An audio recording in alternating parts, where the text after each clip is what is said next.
projet Lobapro, c'est un projet de développement des filières lauze et pierres sèches qui est porté essentiellement par deux associations d'artisans, que sont les associations Artisans Lausiers Couvreurs et Artisans Bâtisseurs en pierres sèches. Le travail de la lauze et le travail de la pierre sèche, c'est deux métiers différents. Donc la lauze, c'est la pierre qu'on va appliquer en couverture, donc de la pierre pour de la toiture. La pierre sèche, c'est de la pierre qui va être mise en œuvre pour des murs, pour des calades, c'est-à-dire des sols, ou tout type d'ouvrage qui va structurer le paysage, voire même peut-être du petit bâti. Donc on est bien sur deux métiers différents, mais qui partent d'un point commun qui est la pierre brute. Et surtout des méthodes de mise en œuvre, des méthodes de travail de la pierre qui sont assez similaires.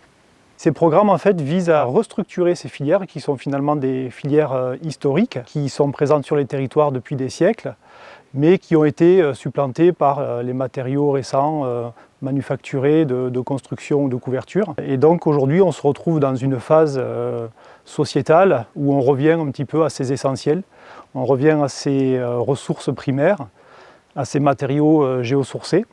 Et donc ces professions aujourd'hui reprennent tout leur sens. Pour structurer et développer les filières de la lauze et de la pierre sèche, on travaille sur différents axes.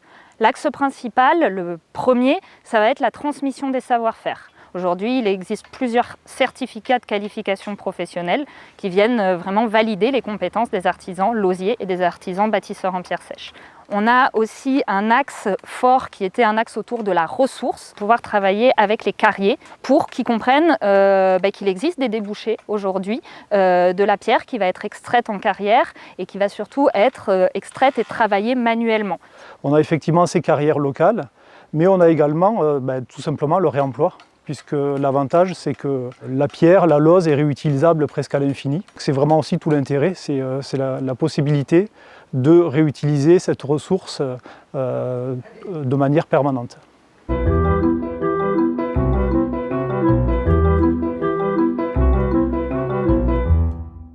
La lauze, comme la pierre sèche, sont des savoir-faire empiriques qu'il a fallu structurer, attester pour pouvoir les déployer. Donc on travaille toujours avec des collectifs de chercheurs, avec des grandes écoles d'ingénieurs qui viennent attester des qualités structurelles de la lauze comme de la pierre sèche. Ce travail avec les chercheurs, ça nous a permis d'écrire des règles professionnelles qui sont des ouvrages qui viennent du coup structurer, normer des pratiques ou en tout cas des savoir-faire non standardisés. Les règles professionnelles, c'est vraiment un levier très important pour notamment les marchés publics, puisque ça vient aussi attester, valider des compétences, des savoir-faire, la durabilité des ouvrages qui vont être mis en œuvre avec ces savoir-faire. On accompagne les collectivités dans l'écriture des marchés publics. Ça permet à ce que les marchés qui vont sortir soient en adéquation avec les capacités de mise en œuvre des artisans et des entreprises spécialisées. Aujourd'hui, on se rend compte que tout ce travail, il redonne vraiment vie à des savoir-faire qui étaient presque oubliés et pourtant ancestraux.